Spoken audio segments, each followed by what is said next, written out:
get you alone. I'll cut you up into bits, so no one will ever find you. That was the last call that 32-year-old Dorothy Jane Scott would receive from her stalker. Not long after, she went missing from UC Irvine Medical Center in the evening hours of May 28, 1980. And while taking Dorothy's life should have been the ultimate possession, it wasn't enough to whoever abducted her. Dorothy's stalker continued to call her family for the next 4 years, tormenting them and making healing next to impossible. Today's case highlights the serious nature of stalking, how it escalates, and how it often becomes violent. It's important to remember that anybody can be a victim of stalking. According to the CDC, around 1 in 6 women and 1 in 17 men will experience some sort of stalking in their lifetime. This is Dorothy's story. I'm Brooke. Thanks for tuning in to Armchair Investigator. In today's episode, we'll be discussing the stalking, abduction, and death of Dorothy Jane Scott.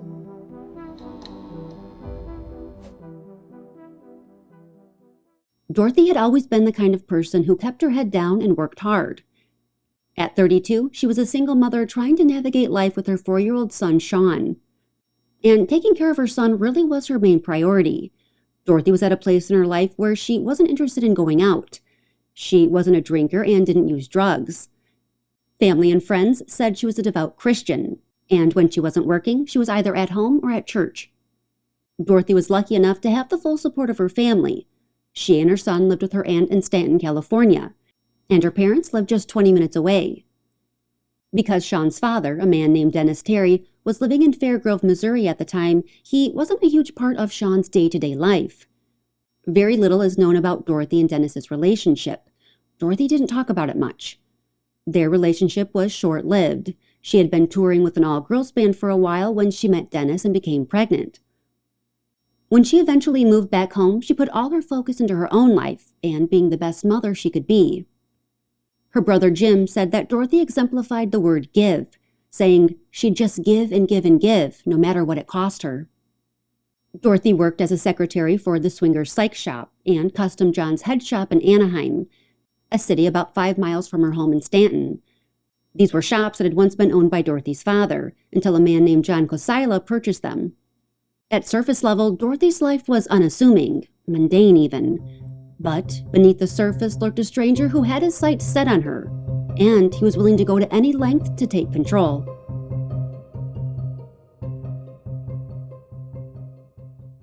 In October of 1979, 7 months before Dorothy was abducted, she began receiving odd phone calls both while she was at work and at home.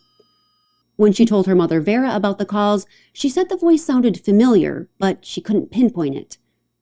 The calls ranged from loving to threatening, with the caller making it clear that these weren't your average prank calls. He knew intimate details about Dorothy's life and seemed to have her schedule memorized. On some calls, he would profess his undying love for her. In others, he vowed to harm her. During one call, the man told Dorothy to go outside, saying that he had a present for her. When Dorothy finally gathered up the courage to look, she found a single dead rose placed on the hood of her car. It seemed like there was nothing she could do to get the calls to stop. Dorothy even moved 3 times between October of 1979 and May of 1980, and yet the calls continued. It was clear whoever was calling her had eyes on her. There were even days he would describe what she was wearing. Dorothy considered buying a handgun for protection, but worried about her son getting a hold of it. A week before her disappearance, she made the decision to start taking karate lessons in order to learn how to defend herself. The day Dorothy disappeared started off like any other day. Later that evening, around 9 o'clock, she attended an employee meeting and brought her son. It was during that meeting when she noticed that a coworker named Conrad Bostron didn't look well, and he appeared to have a large swollen bug bite on his arm. Concerned that the bite had become infected, Dorothy offered to drive Conrad to the hospital to have it checked out. Pam Head, another coworker, tagged along with them. While en route to UC Irvine Medical Center, Dorothy stopped at her parents' house to drop off her son and changed the black scarf she was wearing to a warmer red one, per her mother's advice. While the 2 women waited for Conrad to be seen, they sat in the hospital waiting room, watching TV and flipping through magazines. Conrad was discharged at 11 p.m. and given a prescription for his bite. It turns out, Dorothy was right for urging him to have his arm looked at. Conrad had been bitten by a black widow spider. With Conrad officially discharged and still not feeling well, Dorothy went out to the parking lot to pull her white 1973 Toyota station wagon up to the front of the hospital, while Pam and Conrad filled his prescription. What Dorothy didn't know was that her decision to go alone would prove fatal.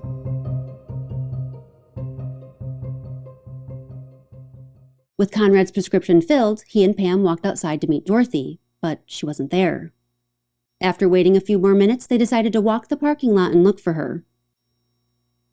That's when they saw Dorothy's car speed past them. Thinking that Dorothy didn't see them, Pam and Conrad waved their arms to get Dorothy's attention. But it was no use. The car bolted out of the parking lot, running a stop sign before barreling off down the road. Pam said, "We waved our hands. There was no way she could have missed us. The car made a right. We started running after it and it sped up." Pam and Conrad weren't sure what to make of it. Reports differ about the headlights on Dorothy's car. Some state that they were on. Some state that they were on and then turned off once the car left the parking lot. And some don't mention the headlights at all. Thinking that Dorothy would eventually come back for them, they waited another 2 hours. But she didn't show. They called Dorothy's parents to see if she had returned home. She hadn't. This wasn't like Dorothy at all. With the pit in her stomach, Pam called the police. She knew something wasn't right. And while police did come and check things out, they didn't feel like there was any evidence of foul play.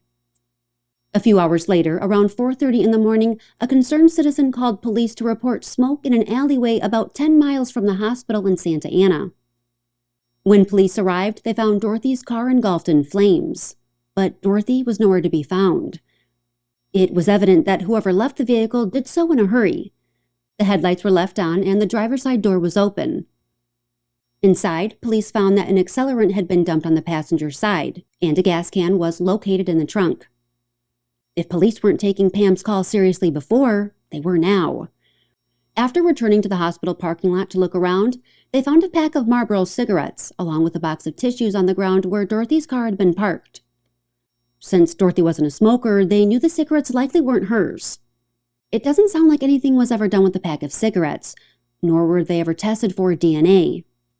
Because Dorothy had vanished from the hospital under mysterious circumstances, along with the fact that her car was found abandoned and set on fire, police wanted to keep the case close to their vests. They didn't want to release too many details to the public and compromise their investigation. And then, about a week after Dorothy's disappearance, her family received a phone call that stopped them dead in their tracks.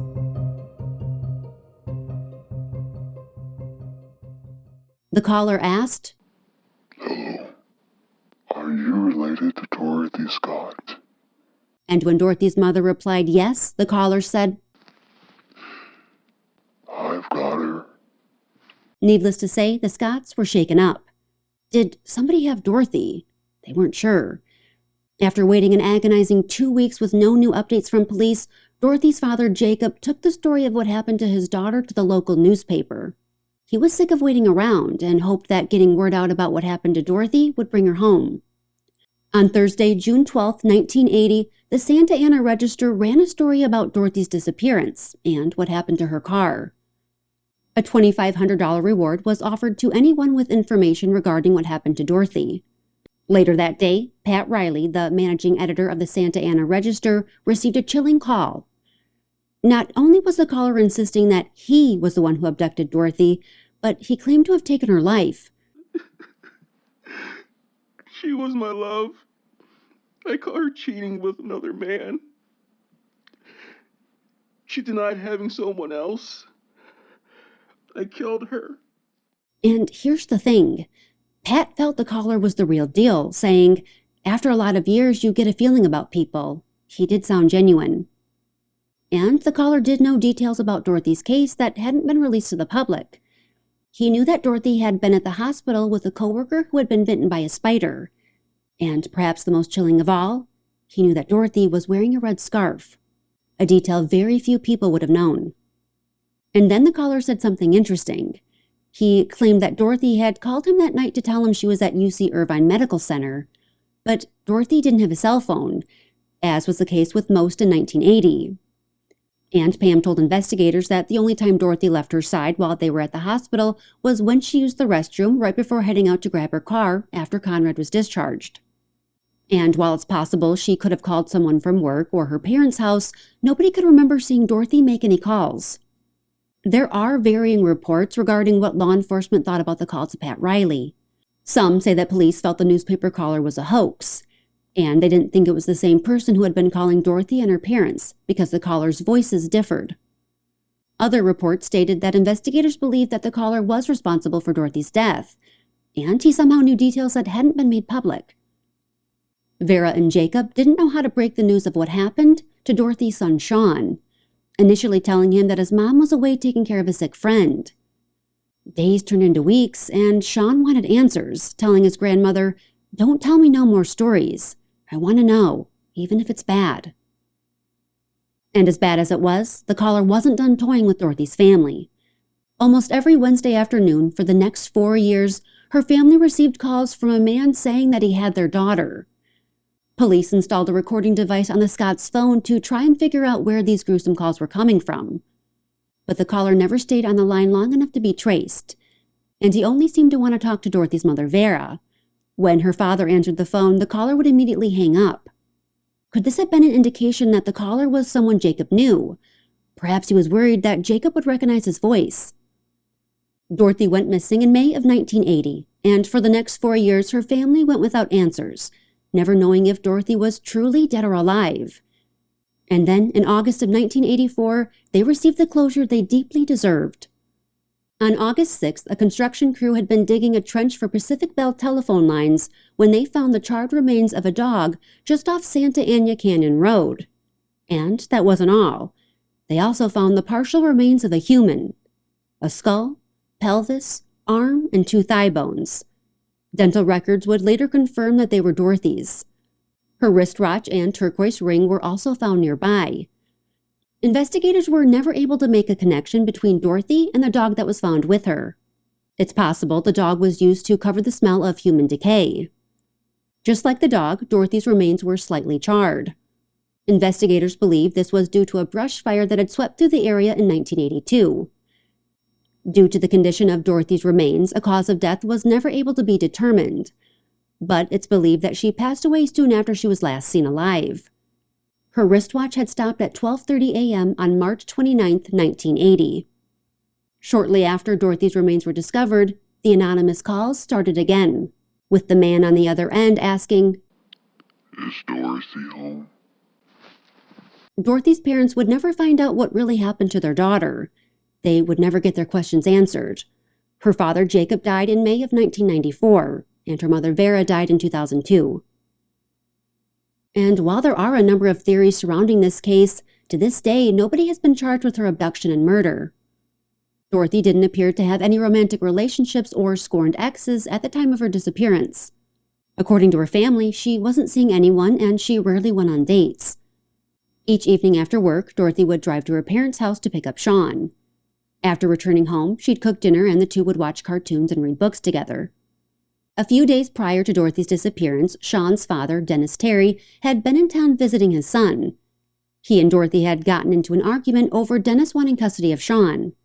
He felt that because Dorothy had had full custody of their son for the last 4 years, that it was only fair that he get custody for the next 4, an idea that Dorothy wasn't willing to entertain.